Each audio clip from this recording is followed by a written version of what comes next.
वेदी पे आते हैं प्रभु, क्योंकि तुझसे ये जीवन मिला।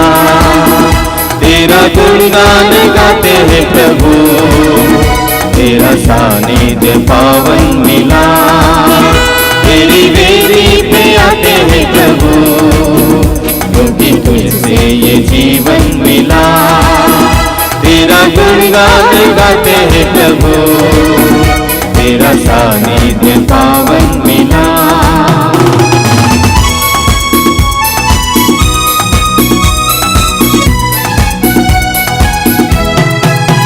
तेरे घर पे प्रभु हंसते सुरभित सुमन, हे प्यारे प्रभु तूने सृष्टि रची। तेरे घर पे प्रभु हंसते सुरभित सुमन, हे प्यारे प्रभु तूने सृष्टि रची। पंछी गाते हैं गीत स्मरण कर तेरा, पंछी गाते हैं गीत स्मरण कर तेरा। चहकने उन्हें एक उपवन मिला। तेरी वेदी पे आते हैं प्रभु, क्योंकि तुझसे ये जीवन मिला। तेरा गुणगान गाते हैं प्रभु, तेरा सानिध्य पावन मिला। तेरी वेदी पे आते हैं प्रभु, क्योंकि तुझसे ये जीवन मिला। तेरा गुणगान गाते हैं प्रभु, तेरा सानिध्य पावन मिला। क्रिस्त में प्यारे भाइयों और बहनों, आइए आज के पवित्र मिस्सा बलिदान को शुरू करते हैं। पिता और पुत्र और पवित्र आत्मा के नाम पर आमीन। हमारे प्रभु यीशु क्रिस्त की कृपा, ईश्वर का प्रेम तथा पवित्र आत्मा का सहचर्य आप सबों को प्राप्त हो और आपकी आत्मा के साथ। क्रिस्त में प्यारे भाइयों और बहनों, नबी होशा के ग्रंथ अध्याय 6 वाक्य 1 में पढ़ते हैं, प्रभु का वचन इस प्रकार है, आओ हम प्रभु के पास लौटे। उसने हमको घायल किया, वही हमें चंगा करेगा। उसने हमको मारा, वही हमारे घावों पर पट्टी बांधेगा। तो यह पवित्र मिस्सा बलिदान एक सुंदर मौका है प्रभु के पास लौटने और प्रभु की आशीष को पाने का। सुंदर उदाहरण हम सुसमाचार में पढ़ते हैं, विशेष करके उड़ाऊ पुत्र के बारे में। उड़ाऊ पुत्र जितना हो सके मन चाहा पाप करने के बाद में उन्होंने निर्णय लिया कि मैं पिता के पास लौटूंगा, और अपने निर्णय के अनुसार वह पिता के पास लौटना शुरू करता है। जैसे ही पिता के करीब आते हैं, पिता उन्हें देख लेते हैं और गले से लगाते हैं, आशीष का कारण और खुशी का कारण बनते हैं। ठीक उसी प्रकार परमेश्वर हमारे साथ रहते हैं, परमेश्वर हमारे साथ करते हैं। हमारे पापों को, हमारे जीवन को और हमारी दाहिनी दशा को नहीं देखते हैं, बल्कि पश्चातापी हृदय को देखते हैं। हमारी इच्छा को जानते हैं, चाहते हैं और इच्छा के अनुसार हमें आशीष देते हैं। तो जब इस पवित्र मिस्सा बलिदान में हम भाग ले रहे हैं, आइए हम अपने आप को शुद्ध करें, पवित्र करें, क्योंकि कलीसिया चाहती है हम अपने आप को पवित्र करें। वचन भी बताता है हम पवित्र बने। ईश्वर भी कहते हैं पवित्र बनो, क्योंकि मैं प्रभु तुम्हारा ईश्वर पवित्र हूँ। आइए आंखें बंद कीजिए, हाथों को खुला रखिए और विशेष करके अपने मन को जांचिए, हृदय को जांचिए, दृष्टि को, जुबान को, व्यवहार को, कार्य और कर्तव्य को देखिए। इनके जरिए हम पाप पे पाप करते जाते हैं और उसके द्वारा हमारा जीवन दूषित होता है, धूमिल हो जाता है, पाप से भस जाता है। इस वक्त प्रभु हमें आज़ाद करने वाले हैं, आशीष करने वाले हैं और हमारे पापों को क्षमा देने वाले हैं। हम माफ़ी मांगते हैं, पश्चाताप करते हैं और आइए पश्चातापी हृदय के साथ दया याचना का गीत गाएंगे। पापी हूँ मैं, दर पे तेरे दया कर स्वामी, दया कर स्वामी। पापी हूँ मैं, दर पे तेरे दया कर स्वामी, दया कर स्वामी। रोगी हूँ मैं, दीन किंचन नजर ये नयन, रोगी हूँ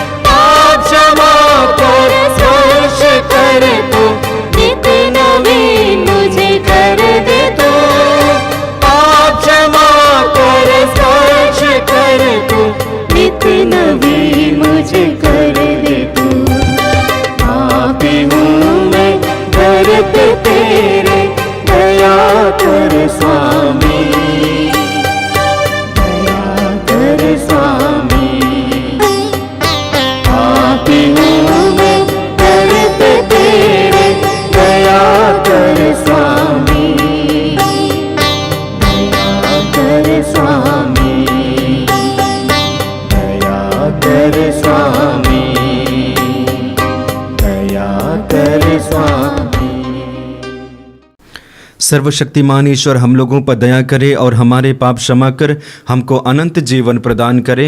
आमीन। आइए बड़ी खुशी और उमंग के साथ महिमा का गीत गाएंगे। जन मिलकर गाए हम ईश्वर की महिमा, भूमंडल के मानव को शांति मिले आमेन। सब जन मिलकर गाए हम ईश्वर की महिमा, भूमंडल के मानव को शांति मिले आमेन। हम तेरा गुण गाते, धन्य तुझे कहते, तेरी प्रशंसा तेरी पूजा महिमा तेरी गाते।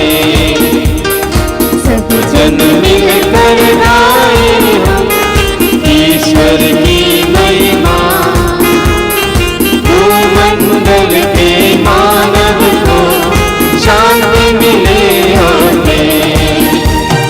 परम पिता प्रभु ईश्वर, स्वर्ग धरा के स्वामी, परमशाली पिता हमारे, महिमा तेरी होवे।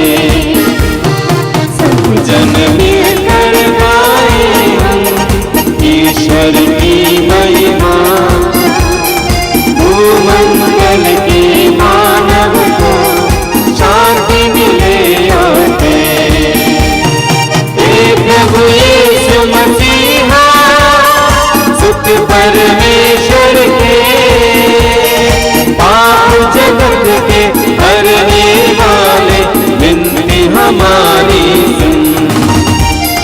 सब जन मिलकर गाए हम ईश्वर की महिमा, भूमंडल के मानव को शांति मिले आमेन। केवल तू ही स्वामी, तू प्रभु परमेश्वर, पावन आत्मा संग विराजे, महिमा तेरी होवे। सब जन मिलकर गाए हम ईश्वर की महिमा, भूमंडल के मानव को शांति मिले आमेन। शांति मिले आमेन। शांति मिले आमेन। आइए कुछ पल आंखें बंद कीजिए, अपने व्यक्तिगत निवेदन को प्रभु के चरणों पर समर्पित कीजिए। प्रभु आशीष दे और हमारी प्रार्थना को सुने।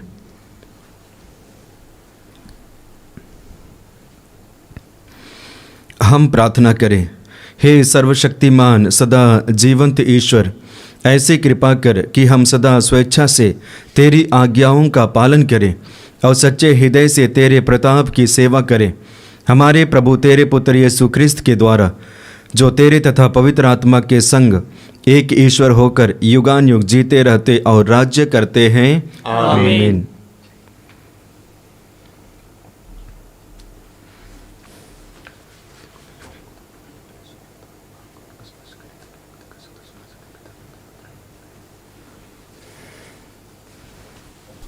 वर्ष का 29वां इतवार।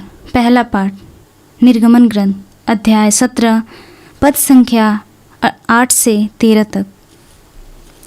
अमलेकी लोगों ने आकर रेफीदीम में इस्राएलियों पर आक्रमण किया। मूसा ने योशुआ से कहा, अपने लिए आदमियों को चुन लो और कल सुबह अमलेकियों से युद्ध करने जाओ। मैं हाथ में ईश्वर का डंडा लिए पहाड़ी की चोटी पर खड़ा रहूँगा। मूसा के आदेश के अनुसार योशुआ अमालेकियों से युद्ध करने निकला और मूसा, हारून तथा हूर पहाड़ी की चोटी पर चढ़े। जब तक मूसा हाथ ऊपर उठाए रखता था, तब तक इस्राएली प्रबल बने रहते थे, और जब वह अपने हाथ गिरा देता था तो अमालेकी प्रबल हो जाते। जब मूसा के हाथ थकने लगे तो उन्होंने एक पत्थर लाकर भूमि पर रख दिया और मूसा उस पर बैठ गया। हारून और हूर उसके हाथ संभालते रहे, पहला इस ओर से और दूसरा उस ओर से। इस तरह मूसा ने सूर्यास्त तक अपने हाथ ऊपर उठाए रखा। योशुआ ने अमालेकियों और उनके सैनिकों को तलवार के घाट उतार दिया। यह प्रभु की वाणी है। ईश्वर को धन्यवाद। प्यासा हिरन जैसे ढूंढे है जल को, वैसे प्रभु मैं तुझे खोज रहा, वैसे प्रभु मैं तुझे खोज रहा। प्यासा हिरन जैसे ढूंढे है जल को, वैसे प्रभु मैं तुझे खोज रहा, वैसे प्रभु मैं तुझे खोज रहा। तू ही मेरे मन की अभिलाषा, तू ही मेरे मन की अभिलाषा। तेरी पूजा निस दिन करता रहूं मैं, तेरी पूजा निस दिन करता रहूं मैं। प्यासा हिरन जैसे ढूंढे है जल को, वैसे प्रभु मैं तुझे खोज रहा, वैसे प्रभु मैं तुझे खोज रहा। प्यासा हिरन जैसे ढूंढे है जल को, वैसे प्रभु मैं तुझे खोज रहा, वैसे प्रभु मैं तुझे खोज रहा। दूसरा पाठ तिमोथी के नाम संत पौलुस का दूसरा पत्र, अध्याय 3 पद संख्या 14 से अध्याय 4 पद संख्या 2 तक। जो शिक्षा तुम्हें मिली है और जिसमें तुमने विश्वास किया है, उस पर आचरण करते रहो। याद रखो कि किन लोगों से तुम्हें यह शिक्षा मिली थी और कि तुम बचपन से धर्मग्रंथ जानते हो। धर्मग्रंथ तुम्हें उस मुक्ति का ज्ञान दे सकता है जो यीशु मसीह में विश्वास करने से प्राप्त होती है। पूरा धर्मग्रंथ ईश्वर की प्रेरणा से लिखा गया है और वो शिक्षा देने के लिए, भ्रांत धारणा का खंडन करने के लिए, जीवन के सुधार के लिए और सदाचरण का प्रशिक्षण देने के लिए उपयोगी है। इस कारण ईश्वर भक्त धर्मग्रंथ द्वारा पूर्ण और प्रकार से सत्कार्य के लिए उपयुक्त हो जाता है। ईश्वर के सामने और जीवितों तथा मृतकों के न्यायकर्ता यीशु मसीह के सामने मैं मसीह के पुनरागमन तथा उनके राज्य के नाम पर तुमसे यह अनुरोध करता हूँ, सुसमाचार सुनाओ, समय असमय लोगों से आग्रह करते रहो, बड़े धैर्य के साथ तथा शिक्षा देने के उद्देश्य से लोगों को समझाओ, डांटो और डारस बंधाओ। यह प्रभु की वाणी है। ईश्वर को धन्यवाद। Hallelujah, hallelujah, hallelujah, hallelujah, hallelujah, hallelujah, hallelujah. हम यीशु के संग एक दिन स्वर्ग जाएंगे, हम यीशु के संग एक दिन स्वर्ग जाएंगे। पिता को मिलेंगे, धन्य हो जाएंगे। पिता को मिलेंगे, धन्य हो जाएंगे। हालेलुया, हालेलुया,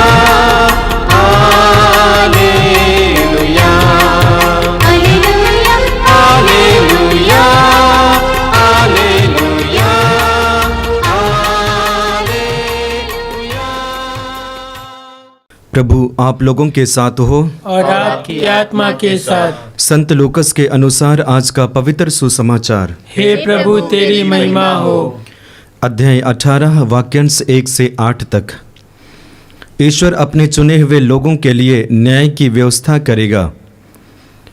नित्य प्रार्थना करनी चाहिए और कभी हिम्मत नहीं हारनी चाहिए। यीशु ने यह समझाने के लिए उन्हें एक दृष्टांत सुनाया। किसी नगर में एक न्याय करता था जो ना तो ईश्वर से डरता और ना किसी की परवाह करता था। उसी नगर में एक विधवा थी।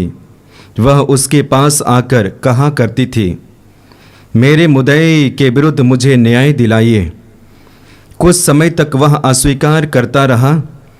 बाद में उसने मन ही मन सोचा, मैं ना तो ईश्वर से डरता और ना किसी की परवाह करता हूँ, किंतु वह विधवा मुझे तंग करती है, इसलिए मैं उसके लिए न्याय की व्यवस्था करूँगा, जिससे वह बार बार आकर मेरी नाक में दम ना करती रहे।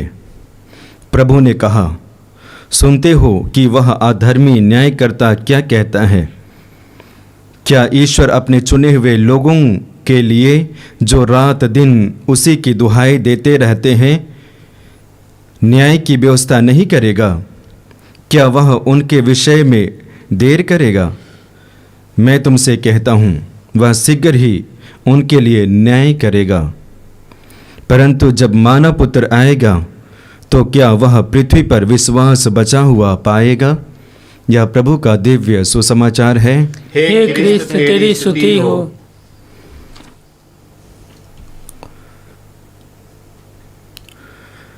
क्रिस्त में प्यारे भाइयों और बहनों, आज माता कलीसिया तीनों पाठों पर मनन चिंतन करने के लिए आह्वान करती है और तीनों पाठों के जरिए कुछ संदेश देना चाहती है। परमेश्वर भी वही करते हैं। आज का प्रथम पाठ हम निर्गमन ग्रंथ से पढ़ते हैं और वहाँ पर विशेष रूप से इजरायली जनता मूसा और ईश्वर के बारे में देखते हैं। घटना इस प्रकार है, इजरायली जनता पर आक्रमण होने वाला है, लेकिन परमेश्वर उन्हें बचाते हैं, उनका पक्ष लेते हैं। और जैसे नबी मूसा के जरिए ईश्वर उनके साथ बातें करते आ रहे हैं, नबी मूसा के जरिए उन्हें बचाते आ रहे हैं, ठीक उसी प्रकार इस वक्त भी नबी मूसा के जरिए परमेश्वर अपनी जनता को बचाते हैं। क्रिस्त में प्यारे भाइयों और बहनों, बाइबल में हम देखते हैं विशेष करके इजरायली जनता जब मिस्र देश में गुलाम रहती है, गुलाम के बाद में आज़ाद पाती है। आज़ाद होने के बाद में वही जनता ईश्वर के द्वारा प्रतिज्ञात देश की ओर रवाना होती है। पुनः बीच रास्ते में उन्हें दुख झेलना पड़ता है, अर्थात मिस्रियों के द्वारा मारने के लिए षड्यंत्र रचा जाता है। लेकिन वहाँ पर भी परमेश्वर नबी मूसा के जरिए उन्हें बचाते हैं, सुरक्षा देते हैं। घटना के बारे में हम देखते हैं, इजरायली जनता समुद्र के पास पहुंच जाती है और परमेश्वर ने मूसा को आदेश दिया, मूसा मूसा अपनी छड़ी को समुद्र की ओर बढ़ाओ और पानी पर प्रहार करो, मारो। नबी मूसा ईश्वर की बातों को सुनते हैं क्योंकि परमेश्वर अपनी योजना को इजरायली जनता के बीच में प्रकट करना चाहते हैं। और नबी मूसा अपनी लाठी से पानी को मारते हैं और समुद्र दो भागों में बंट जाता है।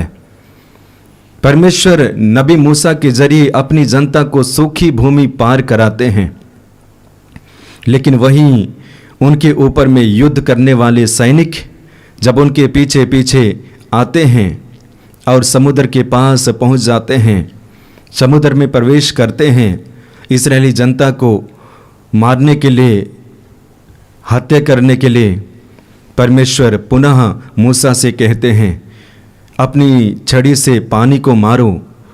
और मारने के तुरंत बाद पानी पुनः एक साथ मिल जाता है और वो ये मर जाते हैं। इस तरह से हम देखते हैं परमेश्वर अपने चुने हुए लोगों को सुरक्षा प्रदान करते हैं, अपने चुने हुए जनता की रक्षा करते हैं। ठीक उसी प्रकार आज के प्रथम पाठ में हम देखते हैं इजरायली जनता को अमालेकी लोग मारना चाहते हैं, उन्हें विनाश करना चाहते हैं, और इसके लिए लड़ाई होने वाली है, होने को जा रही है। और नबी मूसा कुछ लोगों के साथ में हारून और हूर के साथ पर्वत पर चढ़ते हैं, पिता से प्रार्थना करते हैं, विशेष करके इजरायली जनता के लिए कि वे ना हारे, वे ना मारे जाएं। मूसा प्रार्थना करते हैं, लेकिन कैसे प्रार्थना करते हैं? अपने हाथों को स्वर्ग की ओर उठाते हुए, पिता की ओर बढ़ाते हुए प्रार्थना करते हैं। वचन में हम पढ़ते हैं कि जब तक उनका हाथ पिता की ओर और स्वर्ग की ओर उठा हुआ था, तब तक इस्राएली जनता में शक्ति और बल था। लेकिन जैसे ही उनका हाथ थकने के बाद में नीचे गिरना शुरू करते हैं, वैसे ही उनके अंदर में, अर्थात इस्राएली जनता के अंदर और उनमें कमी आती है, कमज़ोर होना शुरू करते हैं और धीरे धीरे पराजित होना शुरू करते हैं। लेकिन नबी मूसा जानते हैं, देखते हैं, फिर भी अपने हाथों को ऊपर बनाए रखते हैं, और साथ में हारून और हूर भी उन्हें मदद करते हैं कि मूसा के हाथ निरंतर उठे रहे और इस्राएली जनता विजय हासिल करें। और वचन के अंत में वही देखते हैं कि प्रार्थना के जरिए, मूसा के जरिए परमेश्वर ने अपनी जनता को अमालेकियों से बचाते हैं, सुरक्षा प्रदान करते हैं। ये सुंदर वर्णन हम बाइबल में पाते हैं। ख्रिस्त में प्यारे भाइयों और बहनों, प्रथम पाठ के द्वारा परमेश्वर हमें संदेश देना चाहते हैं कि हम चुने हुए लोगों को परमेश्वर सुरक्षा प्रदान करते हैं। परमेश्वर ने इजरायली जनता को चुना था, अपनी जनता के रूप में स्वीकारा था। वही जनता ईश्वर के विरुद्ध पाप करती है, फिर भी परमेश्वर उन्हें नहीं छोड़ते हैं, बल्कि अपनाते हैं, अपनी जिम्मेदारी को ईमानदारी के साथ में निभाते हैं। और इसलिए वचन बताता है परमेश्वर अपने चुने हुए लोगों को कभी निराश नहीं होने देते हैं। निराश होते हैं लेकिन पराजित नहीं, बल्कि परमेश्वर उनके साथ रहते हैं। तो आप भी परमेश्वर के द्वारा चुने गए हैं, आप भी परमेश्वर के द्वारा बुलाए गए हैं, हम भी परमेश्वर के द्वारा चुने और बुलाए गए हैं। क्या परमेश्वर हमारी मदद नहीं करेंगे? जरूर करेंगे। क्या परमेश्वर हमारी रक्षा नहीं करेंगे? जरूर करेंगे। बस हमें परमेश्वर पर विश्वास करने की आवश्यकता है। जैसे वचन में हम लोगों ने देखा कि नबी मूसा शाम होने तक अपने दोनों हाथों को स्वर्ग की ओर उठाते हैं, मेहनत करते हैं, परिश्रम करते हैं, प्रार्थना में रुचि रखते हैं। ठीक उसी प्रकार हमें भी करने की आवश्यकता है। अक्सर हमारे जीवन में क्या होता है, हम थोड़ी सी प्रार्थना करते हैं, इसके बाद में थक जाते हैं। 1 दिन, 2 दिन, 1 महीना, 2 महीने प्रार्थना करते हैं, इसके बाद में थक जाते हैं, उब जाते हैं, कोई आशीष नहीं होती है। ऐसे नहीं, हमें धैर्य रखने की आवश्यकता है। आज के दूसरे पाठ में उसी के बारे में वर्णन है। जिस चीज़ को हम करते हैं, उस चीज़ को करने के लिए हमारे अंदर में रुचि होनी चाहिए, लगनता और ईमानदारी और धैर्य भी साथ ही साथ होना चाहिए। जब ये होते हैं तो निश्चय ही हम प्रभु की आशीष को पाते हैं।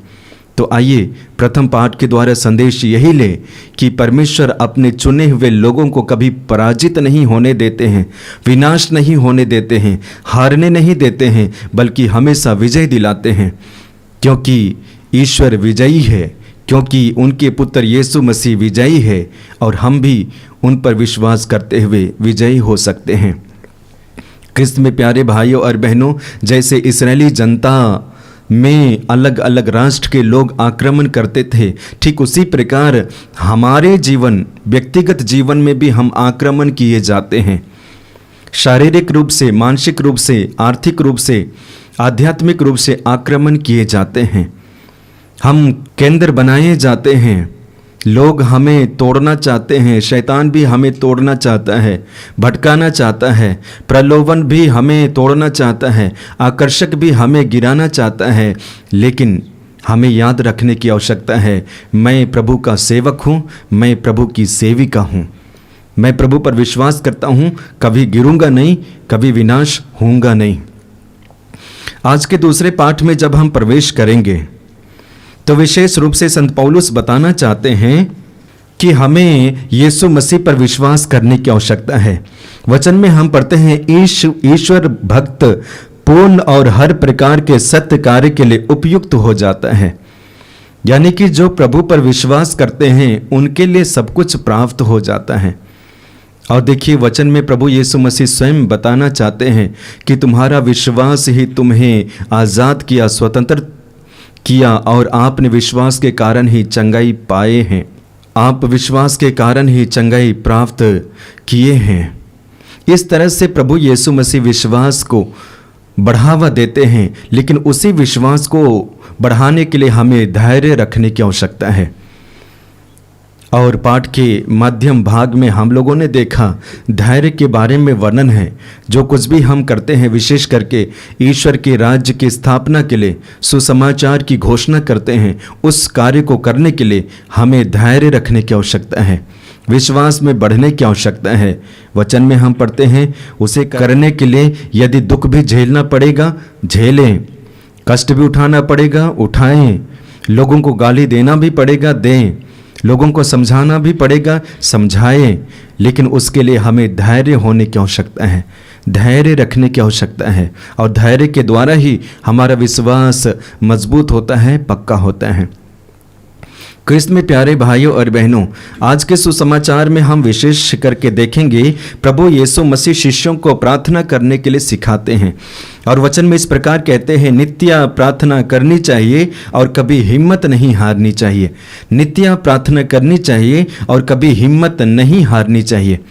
विश्वासियों का जीवन एक तरह से प्रार्थनामय जीवन होना चाहिए।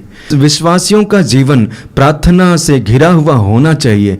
विश्वासियों का जीवन प्रार्थना से भरा हुआ होना चाहिए। हर समय प्रार्थना प्रार्थना और हर चीज़ के लिए प्रार्थना प्रार्थना। जब ऐसे करते हैं तो निश्चय ही हम प्रभु की आशीष और कृपा को प्राप्त करेंगे। हम प्रभु यीशु मसीह के बारे में देखते हैं, वचन में वर्णन पाते हैं कि यीशु मसीह ईश्वर का बेटा है, यीशु मसीह ईश्वर है। यीशु मसीह शब्द जो शरीर धारण कर मनुष्य के बीच में निवास करता है, लेकिन वही प्रभु यीशु मसीह प्रार्थना में समय बिताते हैं। क्यों? इसलिए बिताते हैं क्योंकि प्रार्थना के जरिए पिता की शक्ति को प्राप्त करते हैं। प्रार्थना के जरिए पिता की योजना को पहचानते हैं और पूरा करते हैं। और इसलिए हम देखते हैं कई जगह पे प्रभु यीशु मसीह प्रार्थना करते हैं, शिष्यों को चयन करने के लिए प्रार्थना करते हैं, आने वाली परिस्थिति को यानी कि लेने के लिए प्रभु यीशु मसीह प्रार्थना करते हैं। भीड़ को छोड़कर प्रभु यीशु मसीह पहाड़ पे जाते हैं, समुद्र के किनारे जाते हैं, सुबह शाम को जाते हैं और प्रार्थना करते हैं। क्यों? क्योंकि प्रार्थना में शक्ति है, प्रार्थना में सामर्थ्य है, बल है। और इसलिए कहते हैं नित्य प्रार्थना करनी चाहिए, कभी हिम्मत नहीं हारनी चाहिए। अक्सर हमारे जीवन में होता है, हम हार मानते हैं। कितने सारे लोग कहते हैं हम प्रार्थना करते हैं लेकिन हमारे जीवन में कोई आशीष नहीं मिलती है। हम प्रार्थना करते हैं लेकिन हमारे जीवन में प्रार्थना के द्वारा असर नहीं दिखाई देता है। हम प्रार्थना करते हैं लेकिन प्रार्थना के द्वारा हमारे जीवन में कोई बदलाव नहीं हुआ है। लेकिन उनमें से काफ़ी लोग कहते हैं प्रार्थना करने के द्वारा हमारे जीवन में परिवर्तन हुए हैं। तो दोनों तरह का अनुभव हमें प्राप्त होते हैं, लेकिन मुख्य बात यह है हमें निरंतर प्रार्थना करनी चाहिए। बाइबल में हम पढ़ते हैं विशेष करके लोगों के बारे में, प्रभु के भक्तों के बारे में काफ़ी प्रार्थना करते हैं। वचन में हम पढ़ते हैं राजाओं का पहला ग्रंथ अध्याय 18 वाक्य 41 से आगे। वहाँ पे हम एलिय्याह के बारे में पढ़ते हैं। एलिय्याह के समय में 3 वर्षों तक बारिश नहीं हुई और बारिश के कारण नहीं होने के कारण अकाल पड़ा। लोग मरना शुरू किए, पशु पक्षी सब मरना शुरू किए। और इसे देखकर एलिय्याह यानी कि एक तरह से दुख महसूस होते हैं और पानी बरसाने के लिए वे पहाड़ पे चढ़ते हैं, करमेल पर्वत पर चढ़ते हैं। वहाँ जाने के बाद में पिता से प्रार्थना करते हैं। प्रार्थना करने के बाद में अपने नौकर से कहते हैं जाओ और समुद्र की ओर देखो, क्या कोई बादल तो आया नहीं? जाता है, देखता है, देखने के बाद में कुछ नहीं दिखाई देता है। पुनः आता है और एलिय्याह से कहता है कुछ नहीं हुआ है। फिर एलिय्याह अपनी प्रार्थना को गहरी करता है, फिर नौकर को भेजता है जाओ और अब देखो। लेकिन जाने के बाद में जब वह सागर की ओर देखता है बादल बिल्कुल नहीं दिखाई देता है। फिर आता है और फिर एलिय्याह से कहता है कुछ नहीं हो रहा है। इस तरह से 7 बार हो जाता है, आता है, जाता है, देखता है, लेकिन कुछ नहीं हुआ रहता है।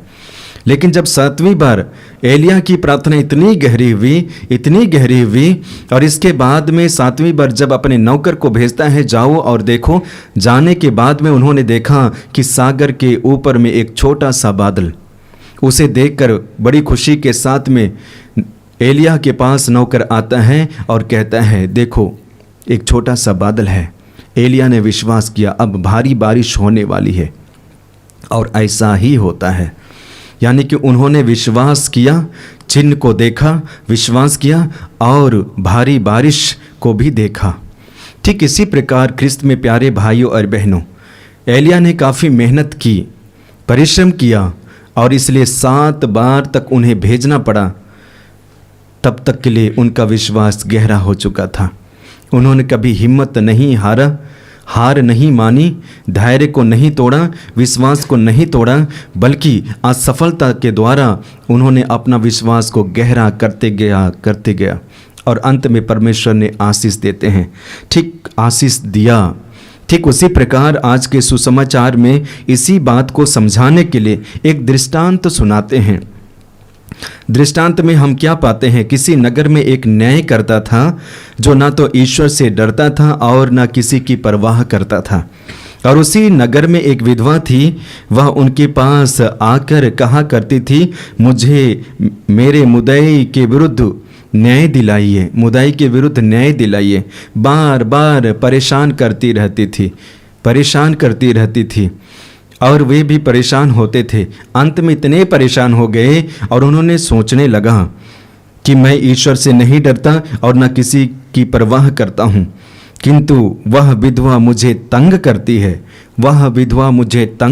है, इसलिए मैं उनके लिए न्याय की व्यवस्था करूँगा। बार बार आने के बाद में उन्होंने सोचा कि मैं इसके लिए न्याय की व्यवस्था करूँगा। जब वह व्यक्ति उस विधवा के लिए न्याय की व्यवस्था करते हैं तो क्या परमेश्वर आपके लिए नहीं करेंगे? जरूर करेंगे, लेकिन हमें निरंतर विश्वास और प्रार्थना में बने रहने की आवश्यकता है, धैर्य रखने की आवश्यकता है और उसके द्वारा हमारा जीवन बदल जाएगा। परमेश्वर वही चाहते हैं कि हमारा जीवन बदले। तो आइए आज विशेष रूप से तीनों पाठों के जरिए हम संदेश लें। प्रथम पाठ के द्वारा परमेश्वर अपने चुने हुए लोगों को बचाते हैं। द्वितीय पाठ के द्वारा हमें धैर्य रखने की आवश्यकता है और सुसमाचार के द्वारा हमें नित्य प्रार्थना करने की आवश्यकता है। इसके लिए हमें प्रभु आशीष और कृपा दे, पिता और पुत्र और पवित्र आत्मा के नाम पर आमीन। आइए हम अपने विश्वास को प्रकट करते हुए प्रेरितों का धर्मसार एक साथ बोले। मैं सर्वशक्तिमान पिता, स्वर्ग और पृथ्वी, सब दृश्य और अदृश्य वस्तुओं के सृष्टिकर्ता एक ही ईश्वर में विश्वास करता हूँ। मैं ईश्वर के इकलौते पुत्र एक ही यीशु ख्रिस्त में विश्वास करता हूँ, जो सभी युगों के पहले से पिता से उत्पन्न है। वह ईश्वर से उत्पन्न ईश्वर, प्रकाश से उत्पन्न प्रकाश, सच्चे ईश्वर से उत्पन्न सच्चा ईश्वर है। वह बनाया हुआ नहीं बल्कि उत्पन्न हुआ है। वह पिता के साथ एक तत्व है, उसी के द्वारा सब कुछ सृष्ट हुआ। वह मनुष्यों के लिए और हमारी मुक्ति के लिए स्वर्ग से उतरा और पवित्र आत्मा के द्वारा कुंवारी मरियम से देह धारण कर मनुष्य बना। उसने पोंतुस पिलातुस के समय दुख भोगा। वह हमारे लिए क्रूस पर ठोका गया। वह मर गया और दफनाया गया और धर्म ग्रंथ के अनुसार तीसरे दिन फिर से जी उठा। वह स्वर्ग में आरोहित हुआ और पिता के दाहिने विराजमान है। वह जीवित और मृतकों का न्याय करने महिमा के साथ फिर आएगा और उसके राज्य का कभी अंत नहीं होगा। मैं पवित्र आत्मा में विश्वास करता हूँ। वह प्रभु और जीवन दाता है। वह पिता और पुत्र से प्रसिद्ध होता है। पिता और पुत्र के साथ उसकी आराधना और महिमा होती है। वह नबियों के मुख से बोला है। मैं एक पवित्र कैथोलिक तथा प्रेरित कलीसिया में विश्वास करता हूँ।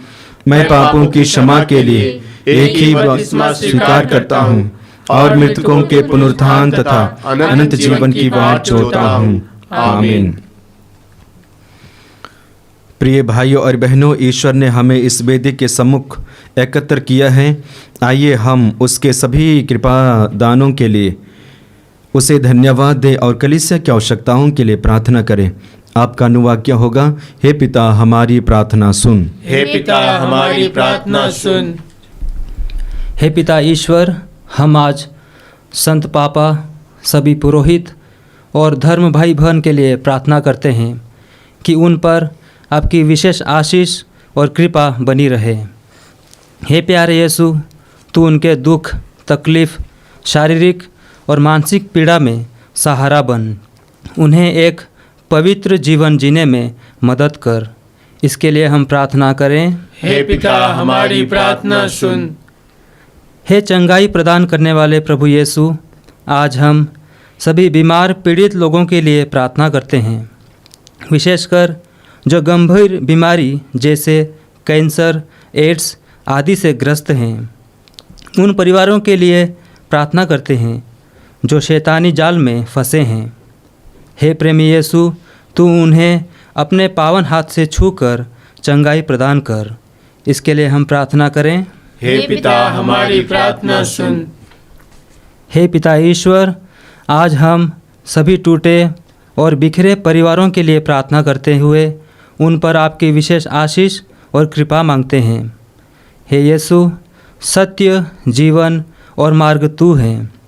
सभी टूटे परिवारों को आपके दिव्य प्रेम, करुणा, शांति और आनंद से भर दे, ताकि वे आपकी महिमा को दूसरों तक पहुंचा सके। इसके लिए हम प्रार्थना करें। हे पिता हमारी प्रार्थना सुन। हे प्रभु, आज हम मातृधाम आश्रम के सभी लोगों के लिए प्रार्थना करते हैं, विशेषकर उन विश्वासियों के लिए जो इस पवित्र स्थल में रोज़ाना चंगाई के लिए आपके पास आते हैं। हे प्रभु, उनकी प्रार्थनाओं को सुन और उन्हें अपनी आशीष और कृपा से भर दे। इसके लिए हम प्रार्थना करें। हे पिता हमारी प्रार्थना सुन। हे प्रभु, आज हम विशेषकर सभी युवक और युवतियों के लिए प्रार्थना करते हैं, विशेषकर जो तुझसे दूर चले गए हैं और बेरोज़गार हैं, और जो बेसहारा और हालात से लाचार और मजबूर हो गए हैं। हे प्रभु, तू उन्हें सही मार्ग दिखा, उन्हें सत्य का अनुभव करा। इसके लिए हम प्रार्थना करें। हे पिता हमारी प्रार्थना सुन। हे प्रभु, अपनी कलीसिया के निवेदनों पर ध्यान दे। हम अपने पुण्य फलों पर नहीं बल्कि तेरी दया पर भरोसा रखते हैं। कृपा करके हमारी सारी आवश्यकताएं पूरी कर, हमारे प्रभु क्रिस्त के द्वारा। आमीन।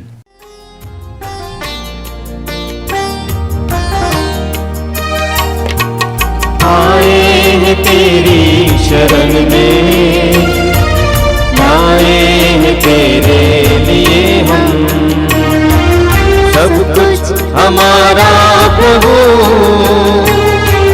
स्वीकार ले तो प्रभु। आए हैं तेरी शरण में, आए हैं तेरे लिए हम, सब कुछ हमारा प्रभु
भाइयों और बहनों, प्रार्थना कीजिए कि सर्वशक्तिमान पिता ईश्वर मेरा और आप लोगों का यह बलिदान ग्रहण करें। प्रभु अपने नाम की स्तुति तथा महिमा के लिए और हमारे तथा अपने समस्त पवित्र कलीसिया के लाभ के लिए आपके हाथों से यह बलिदान स्वीकार करें।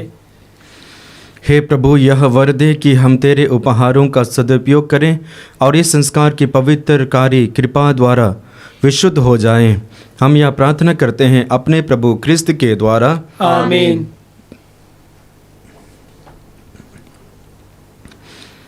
प्रभु आप लोगों के साथ हो और आपकी आत्मा के साथ। प्रभु में मन लगाइए। हम प्रभु में मन लगाए हुए हैं। हम अपने प्रभु ईश्वर को धन्यवाद दें। यह उचित और न्याय संगत है। हे पिता, पवित्र पिता, सर्वशक्तिमान और शाश्वत ईश्वर, यह वास्तव में उचित और न्याय संगत है। हमारा कर्तव्य तथा कल्याण है कि हम सदा और सर्वत्र तुझे धन्यवाद दें। तुझ में ही हमारा जीवन, हमारी गति और हमारा अस्तित्व निहित है। इस पृथ्वी पर विश्वास करते समय हम न केवल तेरे प्रेम का नित्य अनुभव करते बल्कि अनंत जीवन की प्रतिज्ञा के अधिकारी बन जाते हैं। जिस आत्मा के द्वारा तूने यीशु को मृतकों में से पुनर्जीवित किया, उसी का प्रथम फल प्राप्त होने से हमें यह आशा मिली है कि हम पास्का रहस्य में एक चिरस्थायी भाग प्राप्त करें। इसलिए सभी स्वर्गदूतों के साथ मिलकर हम बड़े समारोह के साथ तेरा स्तुतिगान करते हैं। पावन पावन पावन तेरा नाम, तुझे सारा जहां। पावन पावन पावन तेरा नाम, तुझे सारा जहां। होसाना होसाना होसाना होसाना होसाना होसाना होसाना होसाना। पावन पावन पावन तेरा नाम, तुझे सारा जहां।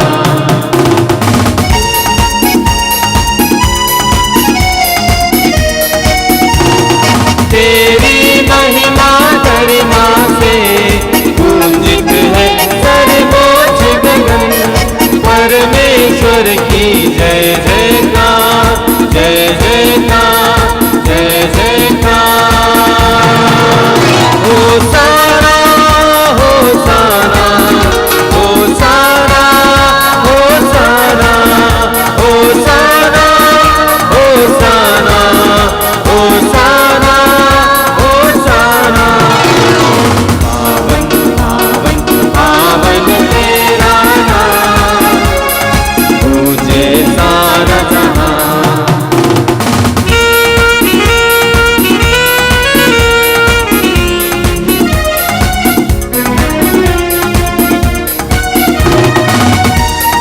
जो प्रभु यीशु नाम पर आते, धन्य धन्य वो सब हर्षाते। ओ ईश्वर की जय जयकार, जय जयकार, जय जयकार। होसाना होसाना होसाना होसाना होसाना होसाना होसाना होसाना। पावन पावन पावन तेरा नाम, तुझे सारा जहां। पावन पावन पावन तेरा नाम, तुझे सारा जहां, तुझे सारा जहां, तुझे सारा जहां। पवित्र मिस्सा बलिदान के महत्वपूर्ण भाग में प्रवेश किए। आइए हम अपने आप को तैयार करें। हे प्रभु, तू वास्तव में पवित्र है, सारी पवित्रता का स्रोत है। हम तुझसे प्रार्थना करते हैं, तू इन उपहारों को अपने आत्मा के संस्पर्श से पवित्र कर दे कि ये हमारे प्रभु यीशु क्रिस्त का शरीर तथा रक्त बन जाए। जब वे स्वेच्छा से मृत्यु के लिए सौंपे गए, उन्होंने रोटी ली, तुझे धन्यवाद दिया और रोटी तोड़कर उसे अपने शिष्यों को देते हुए कहा, तुम सब इसे लो और इसमें से खाओ, क्योंकि यह मेरा शरीर है जो तुम्हारे लिए बलि चढ़ाया जाएगा।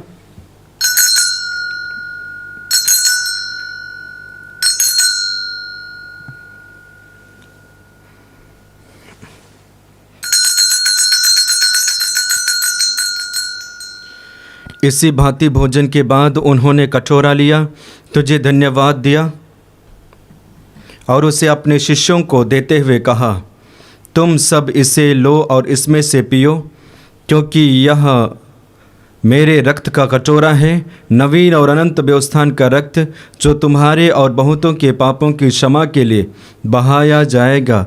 तुम मेरी स्मृति में यह किया करो।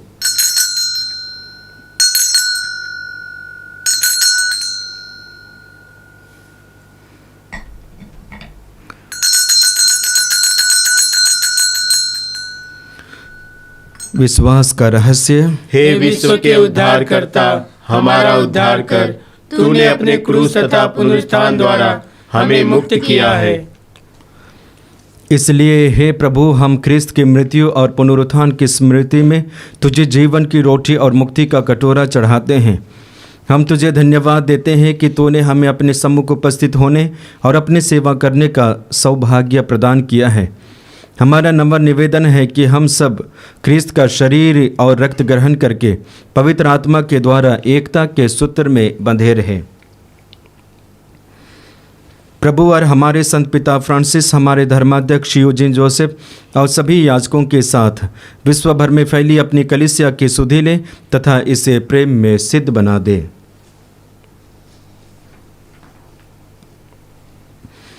हमारे उन भाई बहनों की भी सुधि ले जो पुनरुत्थान की आशा में परलोक सिधा चुके हैं, उन्हें और सभी मृतकों को अपने पुण्य दर्शन का सौभाग्य प्रदान कर।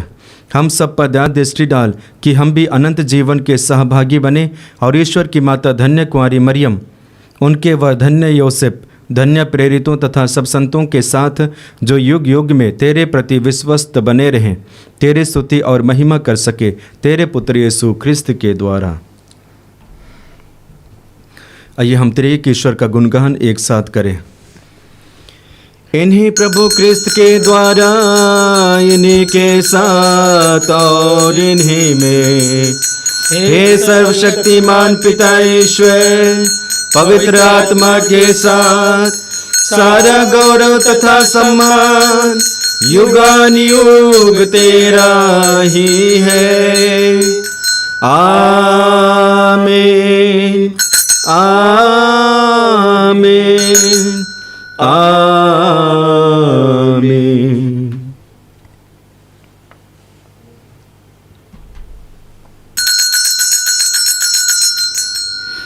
आइए हम प्रभु यीशु मसीह के द्वारा सिखाई गई उस सुंदर और शक्तिशाली प्रार्थना को एक साथ बोले। हे हमारे पिता जो स्वर्ग में है, तेरा नाम पवित्र माना जाए, तेरा राज्य आवे, तेरी इच्छा जैसे स्वर्ग में है वैसे इस पृथ्वी पर भी पूरी हो।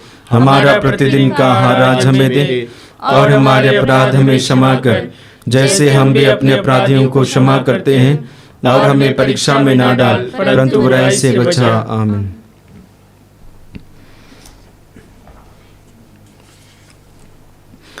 क्योंकि तेरा राज्य, तेरा सामर्थ्य और तेरी महिमा अनंत काल तक बनी रहती है। हे प्रभु यीशु क्रिस्त ने अपने प्रेरितों से कहा है, मैं तुम्हारे लिए शांति छोड़ जाता हूँ, अपनी शांति तुम्हें प्रदान करता हूँ। तू हमारे पापों पर नहीं, अपनी कलीसिया के विश्वास पर दृष्टि डाल और कृपा पूर्वक उसे शांति तथा एकता प्रदान कर, तू जो युगानुयुग जीता रहता और राज्य करता है। आमीन। प्रभु की शांति सदा आप लोगों के साथ रहे और आपकी आत्मा के साथ। आइए हम परस्पर प्रेम भाव रखें। हे ईश्वर के मेमने, तू संसार के पाप हर लेता है, हम पर दया कर। हे ईश्वर के मेमने, तू संसार के पाप हर लेता है, हम पर दया कर। हे ईश्वर के मेमने, तू संसार के पाप हर लेता है, हमें शांति प्रदान कर। देखिए ईश्वर का मेमना जो संसार के पाप हर लेता है। धन्य है वे जो प्रभु के इस भोज में बुलाए जाते हैं। हे प्रभु, मैं इस योग्य नहीं हूँ कि आप मेरे आवे, किंतु एक ही शब्द कह दीजिए और मेरी आत्मा चंगी हो जाएगी।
हम प्रार्थना करें।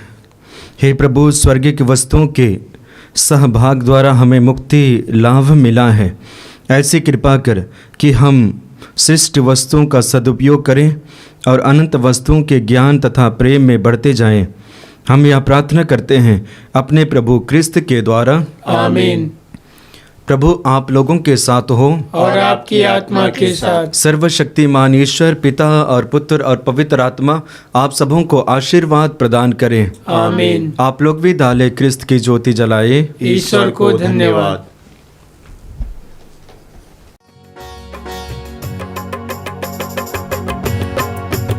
तेरा धन्यवाद करता रहूं जब तक यीशु में जिंदा रहूं। तेरा धन्यवाद करता रहूं जब तक यीशु में जिंदा रहूं। मिट्टी के पुतले में सांस तूने भरी, धीरे धीरे तूने किया सृष्टि को पूरा। खुशबू की खुशबू से जिंदगी भरी, जो भी था अधूरा तूने कर दिया पूरा। तेरा धन्यवाद करता रहूं जब तक यीशु में जिंदा रहूं। तेरा धन्यवाद करता